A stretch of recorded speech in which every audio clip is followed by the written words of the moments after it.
Assalamualaikum warahmatullahi wabarakatuh. Rekan-rekan, sebelumnya kita telah mempelajari bagaimana sebuah hal kecil bisa menjadi leverage atau pendorong sebuah perubahan yang besar. Hal kecil tersebut adalah safety, melalui kisah Paul O'Neill. Kemudian kita juga telah mempelajari konsep mengenai operational excellence dan juga safety excellence. Berikutnya kami akan share mengenai tools atau metode yang bisa dilakukan untuk mewujudkan operational excellence ini.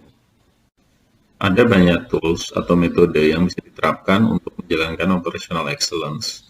Di kesempatan ini, kami akan share mengenai 4 tools yang basic dan common, yang umum dapat diterapkan untuk mewujudkan operational excellence. Yang pertama adalah waste elimination, atau menghilangkan waste.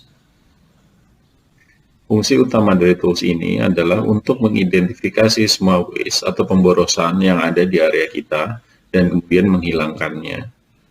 Kemudian tool yang kedua adalah RCPS atau Root Cause and Problem Solving, mencari akar permasalahan dan melakukan pemecahannya.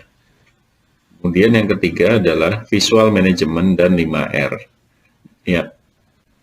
Tujuan utama dari tools yang ketiga ini adalah untuk membuat semua informasi itu menjadi terlihat dan mudah diakses oleh orang yang memiliki kepentingan. Kemudian yang keempat adalah coaching dan feedback. Keempat tools ini adalah sebuah siklus yang berkelanjutan. Jadi diawali dengan mengidentifikasi pemborosan apa aja, kemudian apabila pemborosannya sifatnya sederhana maka langsung dihilangkan. Namun apabila pemborosan tersebut tidak bisa dipecahkan dengan cepat, maka dipecahkan bersama-sama dengan menggunakan metode RCPS. Kemudian untuk menjamin keberlanjutan dari improvement yang telah dilakukan atau waste elimination yang telah dilakukan, maka dibuatlah sebuah visual management, di mana di dalamnya kita akan men-track pencapaian kinerja dan lain sebagainya. Termasuk bagaimana membuat area kerja itu bersih dan siap untuk menjadi tempat improvement apapun. Kemudian yang keempat, coaching dan feedback adalah sebagai metode atau cara untuk memandu agar semua proses ini dapat berjalan dan berkelanjutan. Mari kita bahas satu persatu tools tersebut. Kita awali dengan waste elimination. Yang dimaksud dengan waste adalah segala usaha atau upaya yang dilakukan oleh perusahaan Anda, di mana hal tersebut tentunya akan membutuhkan waktu, membutuhkan tenaga, dan membutuhkan biaya. Namun usaha tersebut tidak memberikan nilai tambah apapun kepada pelanggan. Ada 7 jenis waste yang umum dalam waste elimination ini. Yang pertama adalah overproduction. Yang dimaksud dengan overproduction adalah memproduksi suatu barang melebihi dari keinginan atau kebutuhan pelanggan. Barang yang tidak terbeli atau terserap oleh konsumen ini akan menumpuk dan banyak menimbulkan masalah. Oleh sebab itu, sangatlah penting bagi kita untuk mengetahui perkiraan demand atau kebutuhan dari pelanggan. Waste berikutnya adalah waiting atau menunggu, yaitu waktu tunggu yang tidak memberikan nilai manfaat. Waste ini umumnya terjadi pada sebuah proses produksi yang memiliki beberapa tahapan proses, di mana tahap 1 dan tahap berikutnya itu ada waktu jeda atau ada waktu tunggu. Waktu tunggu ini tidak bernilai apapun bagi pelanggan.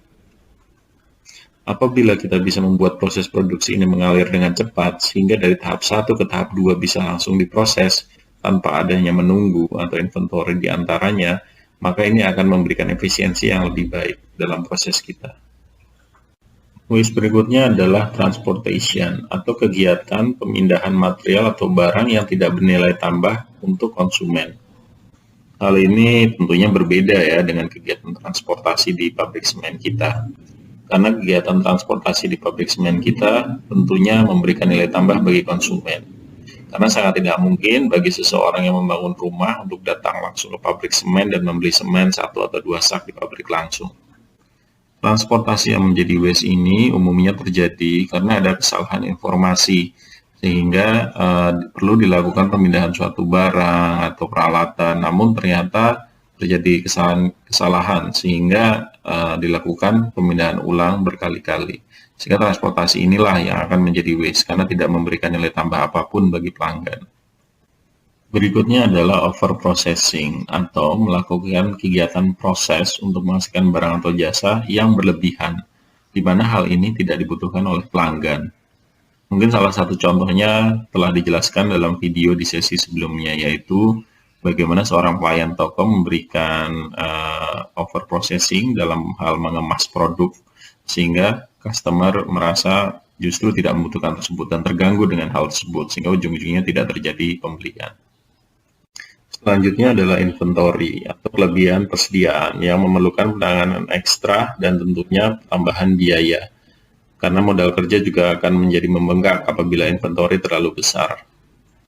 Inventory ini disebut sebagai salah satu waste yang paling mematikan, gitu ya, paling berbahaya, karena inventory ini akan menutupi ketidakmampuan proses-proses sebelumnya, antara lain masalah-masalah dalam produksi, masalah-masalah dalam lead time order, dan lain sebagainya. Itu akan semua tertutupi apabila tingkat inventory-nya tinggi, sehingga kita tidak menyadari akan adanya masalah di proses sebelumnya. Oleh sebab itu, kita harus sangat berhati-hati dan sangat memahami mengenai waste inventory ini. Selanjutnya adalah rework. Rework ini adalah kesalahan kerja atau cacat produksi yang menyebabkan perlunya kerja tambahan atau pengulangan kerja untuk perbaikan. Salah satu contohnya adalah apabila proses perbaikan truk tidak dilakukan dengan benar, maka akan terjadi waste ini, di mana truk harus kembali lagi ke workshop atau ke bengkel untuk melakukan perbaikan ulang. Tentunya ini tidak memberi nilai tambah kepada customer, dan juga akan mengurangi utilisasi dari aset kita. Waste yang terakhir adalah motion, atau pergerakan manusia atau peralatan yang tidak seharusnya dilakukan. Salah satu contohnya adalah apabila mekanik harus bergerak dari satu pos ke pos yang lain hanya untuk mencari alat atau spare part yang berbeda, di mana jarak antar pos ini sangat jauh, sehingga ada ketidakefisiensian dalam waktu kerjanya, di mana dia harus bergerak untuk mengambil peralatan, kemudian bergerak lagi untuk mengambil spare part, kemudian bergerak lagi untuk menghandle truk yang sedang diperbaiki. Hal ini tentunya akan berbeda apabila pos-pos tersebut dibuat sedekat mungkin, sehingga meminimalkan pergerakan atau motion dari mekanik tersebut. Berikutnya saya akan menampilkan sebuah video, di mana dalam video ini menceritakan sebuah proses yang berjalan sangat efisien, hampir tidak ada waste di dalamnya. Silahkan untuk dipelajari.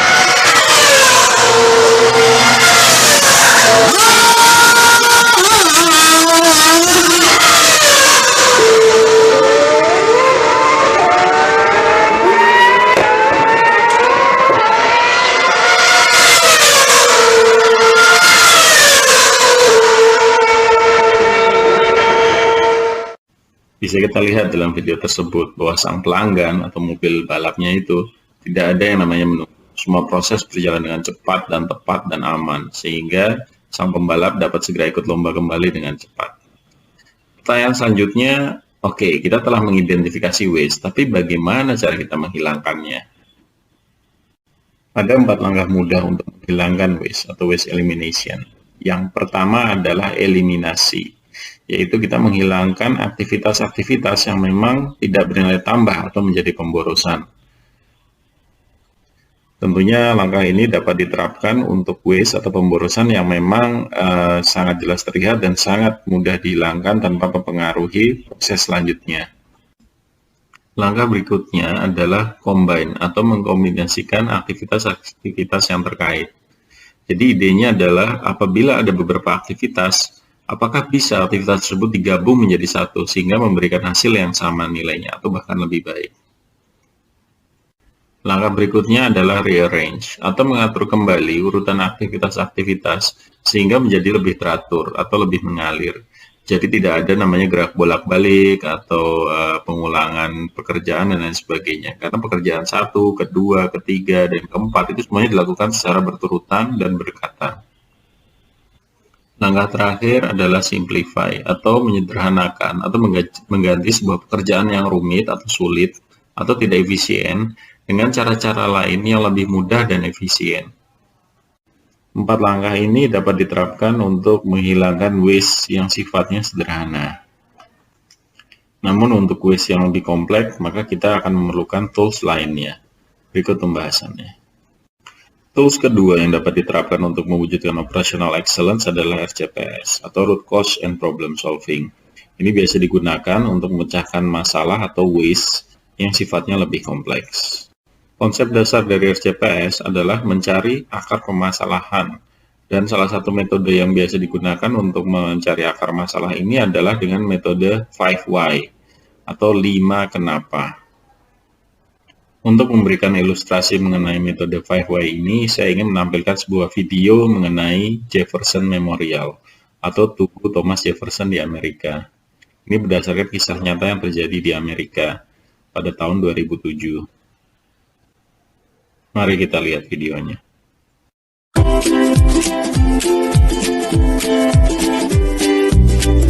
Jefferson Memorial di Washington runtuh begitu parah sehingga sebongkah semen yang jatuh nyaris melukai seorang turis. Tidak ada yang tahu mengapa bangunan itu runtuh. Kesimpulan pertama adalah hujan asam, tetapi tidak ada monumen lain di dekatnya yang mengalami masalah yang sama. Maka pemerintah membentuk komite untuk mencari tahu apa yang terjadi di Jefferson Memorial. Mereka membawa ahli kimia. Dia menyimpulkan bahwa sabun yang secara teratur mencuci gedung bercampur dengan bahan bakar jet dari bandara terdekat, menyebabkan semen hancur dengan kecepatan yang lebih tinggi.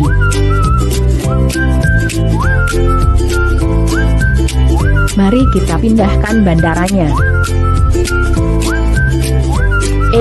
Nanti dulu. Mari kita gali dengan menanyakan sebabnya beberapa kali terlebih dahulu. Mengapa staf mencuci monumen secara teratur menggunakan sabun yang keras? Mereka mencuci monumen itu karena semua kotoran merpati yang jatuh di atasnya, dan ada banyak burung merpati. Mengapa ada begitu banyak merpati di Jefferson Memorial? Mereka membawa ahli merpati. Dia menyimpulkan bahwa burung itu ada di sana untuk memakan laba-laba. Mengapa ada begitu banyak laba-laba di Jefferson Memorial? Mereka membawa ahli laba-laba yang menyimpulkan bahwa laba-laba ada di sana untuk memakan serangga. Mengapa ada begitu banyak serangga di Jefferson Memorial dan apa sih sebenarnya jenis serangga itu? Jenis serangga tersebut adalah lalat pasir kecil yang umum di sekitar perairan. Mereka memiliki siklus reproduksi yang sangat pendek. Mereka menemukan bahwa saat senja, lampu pendahayaan dinyalakan untuk menerangi tugu peringatan yang menarik serangga untuk kawin. Jadi cahaya menarik serangga. Serangga menarik laba-laba. Laba-laba menarik merpati.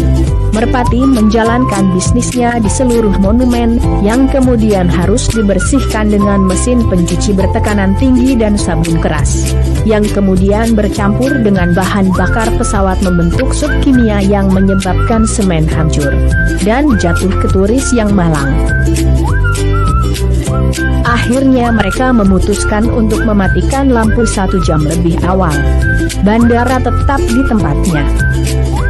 Tapi itu membuat Anda bertanya-tanya berapa banyak bandara yang kami pindah belakangan ini karena kami berhenti menanyakan alasannya. Video sebelumnya menjelaskan bagaimana 5 Why itu diterapkan. Mari kita gali lebih detail mengenai langkah-langkah dari RCPS ini. Tahap pertama dari RCPS adalah mendefinisikan masalah. Ini merupakan tahap yang paling penting karena ini menjadi dasar untuk menentukan akar masalah dan tahap-tahap selanjutnya. Dalam mendefinisikan masalah ini, kita harus mendefinisikan isu atau rintangan apa yang mempersulit pencapaian tujuan atau hasil akhir. Kita tentukan apa masalahnya, di mana masalahnya, kapan terjadinya, apa dampaknya, dan seberapa besar magnitud dari masalah tersebut. Dan ingat, jangan pernah bertanya siapa, karena fokus RCPS ini tidak untuk menyalahkan orang. Setelah definisi masalahnya jelas, tahap selanjutnya adalah menentukan akar masalah dengan metode 5 Why seperti yang telah dijabarkan sebelumnya. Dari metode 5Y ini kita bisa buatkan diagram sebab akibatnya atau diagram pohonnya. Pastikan bahwa saat menentukan akar masalah ini, semua pihak-pihak yang terlibat adalah pihak-pihak yang memang memahami dan menjadi stakeholder dari masalah tersebut. Setelah semua akar masalah terpetakan dalam tahap sebelumnya, maka langkah selanjutnya adalah mencari solusinya atau pemecahan masalah. Lakukan brainstorming untuk memilih solusi yang terbaik. Yang dimaksud solusi yang terbaik adalah mencegah berulangnya masalah dalam kendali kita atau mampu kita lakukan, relevan dengan tujuan awal atau definisi masalahnya, dan tentunya tidak menciptakan masalah baru. Setelah solusi-solusi didapatkan, maka langkah selanjutnya adalah menjalankan solusi tersebut, yaitu dalam tahap rencana pelaksanaan. Pastikan dalam membuat rencana pelaksanaan ini ada definisi yang jelas mengenai siapa penanggung jawabnya, berapa materialnya dan biayanya, dan berapa lama waktu yang dibutuhkan. Utamakan untuk solusi yang paling efektif dan paling mudah dahulu untuk dijalankan paling pertama. Dan pastikan juga ada materi komunikasi terhadap semua pihak yang terkait mengenai pelaksanaan solusi tersebut. Untuk memudahkan trackingnya juga bisa dibuatkan sebuah diagram sederhana atau tabel jadwal sederhana. Tahap terakhir adalah monitoring hasil. Di sini kita cek kembali apakah hasil dari solusi yang kita terapkan sesuai dengan harapan yang kita definisikan pada tahap definisi masalah sebelumnya. Kalau perlu, cek kembali diagram sebab akibat di tahap menentukan akar masalah apabila memang ternyata masalahnya masih muncul kembali. Apabila memang benar-benar terbukti bahwa solusi yang kita terapkan dapat menyelesaikan masalah, benar-benar menuntaskan masalah dengan tepat, maka lakukanlah standarisasi hasil RCPS tersebut. Masukkan hasil RCPS tersebut dalam standar kerja atau instruksi kerja atau standar operating prosedur di perusahaan Bapak Ibu sekalian. Sehingga hal ini dapat memastikan semua proses dapat berjalan dengan baik dan tidak terjadi masalah dengan berulang. Ide dari visual management adalah suatu alat untuk memvisualkan dan menjaga informasi seputar pencapaian target, proses kendali, dan informasi penting lainnya. Sehingga siapapun yang terlibat dalam proses dapat mendapatkan informasi dengan cepat. Ada tingkatan-tingkatan dalam penerapan visual management ini. Yang paling dasar adalah 5S atau 5R, di mana area kerja terorganisir dan bersih. Karena pada prinsipnya akan sangat percuma kita menerapkan sebuah visual control, sebuah dashboard, dan lain sebagainya, apabila ternyata area kerja, area lapangan itu sangat berantakan. Tahap pertama dari 5R adalah ringkas. Ringkas ini artinya adalah area kerja semua dibersihkan, diidentifikasikan barang mana saja yang perlu dan barang mana saja yang tidak perlu. Untuk barang-barang yang tidak perlu bisa langsung di scrap atau dijual atau dihilangkan dari area kerja. Kemudian untuk barang-barang yang masih diperlukan dipastikan bahwa jumlahnya itu sesuai dengan jumlah kebutuhannya, jadi tidak berlebih. R yang kedua adalah rapi. Rapi di sini yang dimaksud adalah semua barang-barang yang kita butuhkan tadi yang jumlahnya telah sesuai itu memiliki tempat yang benar. Jadi ada tempat yang tepat untuk alat yang kita butuhkan, termasuk ada penandanya, sehingga kita dengan mudah dapat mengidentifikasi apabila ada barang-barang penting yang kita butuhkan tidak berada pada tempatnya atau hilang, atau bahkan barang tersebut bila jumlahnya berlebihan pun dapat dengan mudah kita deteksi. Area yang ketiga adalah resik. Yang dimaksud dengan resik ini adalah adanya pembagian area dan tanggung jawab, sehingga memastikan semua area-area kerja itu selalu dijaga kebersihannya. Dalam hal ini kita harus menentukan zonasi areanya, kemudian siapa yang bertanggung jawab terhadap masing-masing zona, kemudian metode apa yang diperlukan untuk merawat kebersihan, menjaga kebersihan dari area tersebut. Area yang keempat adalah rawat, di mana di sini semua proses dalam menjaga 5R ini dituangkan dalam guidance yang jelas. Ada standar working prosedurnya, ada standar operating prosedurnya, sehingga 5R ini sudah menjadi suatu hal yang tidak terpisahkan dengan proses sehari-hari. R yang terakhir adalah rajin. Intinya adalah keterlibatan semua lini, termasuk dari manajemen hingga shop floor yang terbawah, dalam menjaga 5R ini. Bentuknya bisa bermacam-macam, antara lain dalam bentuk regular audit atau kunjungan dari manajemen terhadap shop floor, kemudian penghargaan terhadap zona yang terbaik, penghargaan kepada champion 5R terbaik, dan lain sebagainya. Piramida selanjutnya dari visual management adalah visual display. Ide dari visual display adalah berbagi standar di area kerja dan berbagi informasi. Jadi sifatnya di sini hanya berupa visual. Contoh-contoh sederhananya seperti rambu penunjuk, terus rambu larangan, rambu APD khusus, dan lain sebagainya. Tingkatan selanjutnya adalah visual metric atau KPI. Idenya adalah membuat sebuah visual untuk menunjukkan apabila terjadi abnormalitas atau ketidaknormalan. Sehingga ujungnya yang diinginkan adalah membangun standar di area kerja. Jadi di visual metric ini setingkat lebih tinggi dari visual display, di mana di sini akan ditampilkan pencapaian kinerja dari suatu area atau suatu zona, termasuk di dalamnya ada targetnya. Sehingga dengan mudah orang mengetahui apakah area tersebut memenuhi target atau tidak. Tahap tertinggi dari visual management adalah visual control. Tujuan utamanya dari visual control adalah mencegah abnormalitas atau menyetop ketidaknormalan. Seperti contoh pada gambar, di sini bisa kita lihat bahwa tidak mungkin seseorang meletakkan urutan folder dengan urutan yang salah, karena apabila urutannya salah, maka gambarnya tidak terbentuk. Dan di gambar kedua, untuk penyimpanan tools, sangat tidak mungkin seseorang menyimpan tools di tempat yang salah karena slotnya udah spesifik untuk masing-masing tools, sehingga orang tidak akan salah menempatkan palu di tempat obeng misalnya. Dan di sini juga bisa kita lihat apabila ada tools yang hilang akan dengan mudah langsung terlihat. Saya akan memberikan sebuah ilustrasi video bagaimana 5R dan visual management ini diterapkan untuk industri logistik. Mari kita lihat video berikut. Visual management, or control, is a way to convey standard practices to everyone on the floor of a warehouse with key visual cues, lights, signs, numbers, egress paths, etc. The best way to implement visual management in your warehouse is to educate your employees on the importance of using visual cues to make their jobs easier, not more complicated. Here are 6 examples of visual cues you could implement. Hang housekeeping shadow boards that have a silhouette of each tool where it needs to be kept. The shadow shows the tool is gone and needs to be returned. Post your warehouse rules in a prominent area for all to see. No more passed down knowledge, word of mouth, or the way we've always done it. Tape or paint lines on the floor for everything to show its place. The lines don't necessarily need to be exact, but they should give your team members guidance with each action. Label all supply closets to cut down on wild goose chases in moments of operational need. Paint, etch, or label numbers on equipment to expedite discussions and report malfunctions.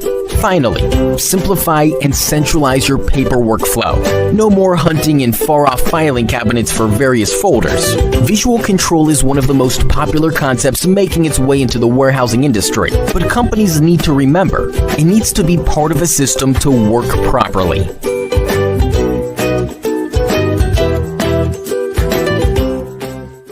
Tools berikutnya dari Operational Excellence ini adalah coaching dan feedback. Untuk menjelaskan konsep coaching dan feedback ini, saya akan memberikan sebuah ilustrasi video berikut. Silahkan menyaksikan.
Dari video tersebut ada beberapa poin mengenai coaching yang dapat kita ambil pelajarannya.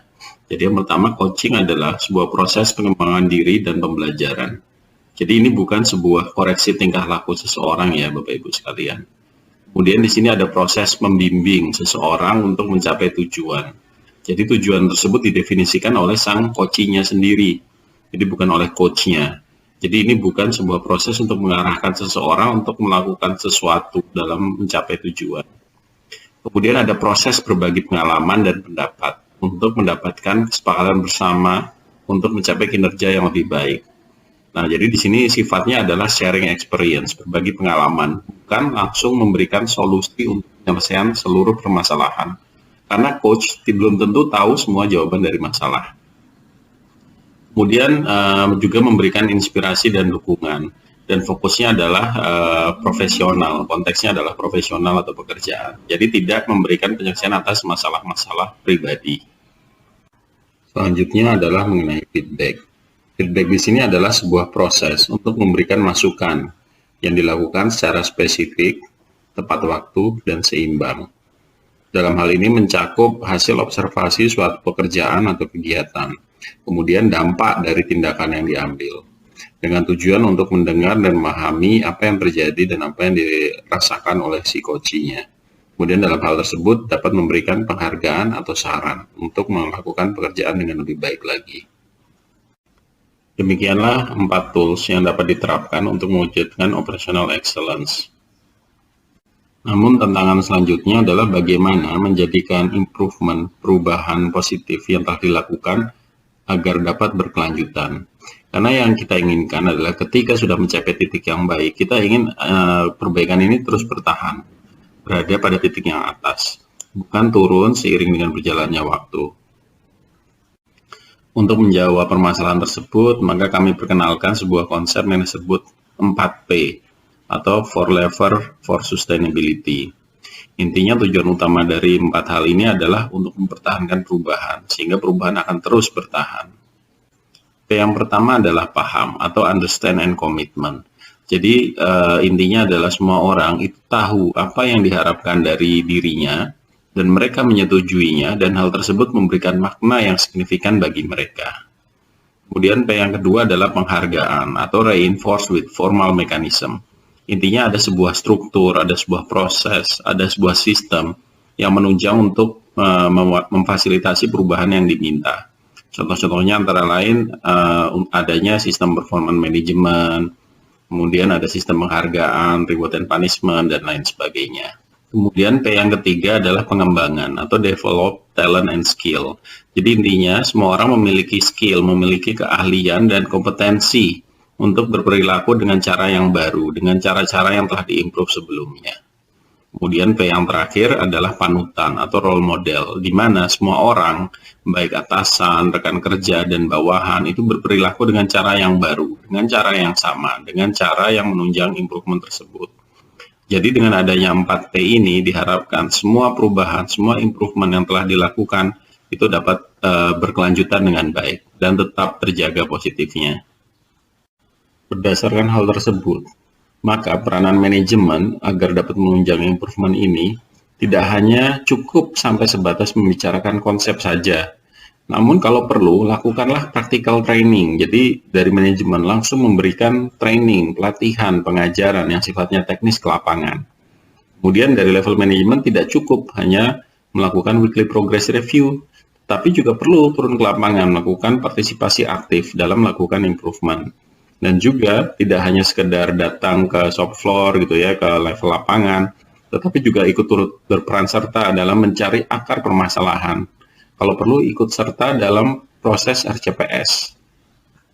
Kemudian dalam kerangka proyek SILSI ini, kemarin kami meminta Bapak Ibu sekalian untuk menyiapkan seorang safety champion ya, seorang coach. Jadi peran coach ini adalah dia yang akan membantu memfasilitasi proses diagnostik. Jadi mengidentifikasi di lapangan itu ada isu-isu apa saja yang perlu diimprove. Kemudian mendesain program kerjanya akan menjadi seperti apa, termasuk melakukan perencanaan dan analisa mengenai implementasinya. Nanti di tahap implementasi sendiri, nanti fungsi coach adalah antara lain untuk membangun capability, atau dengan kata lain memberikan training, memberikan pelatihan, memberikan informasi, pengetahuan untuk teman-teman driver, untuk rekan-rekan karyawan yang lainnya. Kemudian juga dalam proses implementasi ini, coach bertugas untuk mereview progres, kemajuan dari action plan-nya seperti apa, kemudian juga membuat tools-tools baru untuk menjamin bahwa implementasinya dapat berjalan, kemudian juga membuat visual management, dan selama prosesnya tetap mendampingi para driver, para teman-teman karyawan yang terlibat di lapangan. Demikian Bapak Ibu sekalian penjelasan mengenai peralatan dan metode untuk menerapkan operational excellence, serta 4 hal yang diperlukan untuk menjaga sustainability-nya. Semoga bermanfaat dan dapat menjadikan sarana untuk meningkatkan kinerja Bapak Ibu sekalian, terutama di bidang safety. Terima kasih atas perhatiannya. Assalamualaikum warahmatullahi wabarakatuh.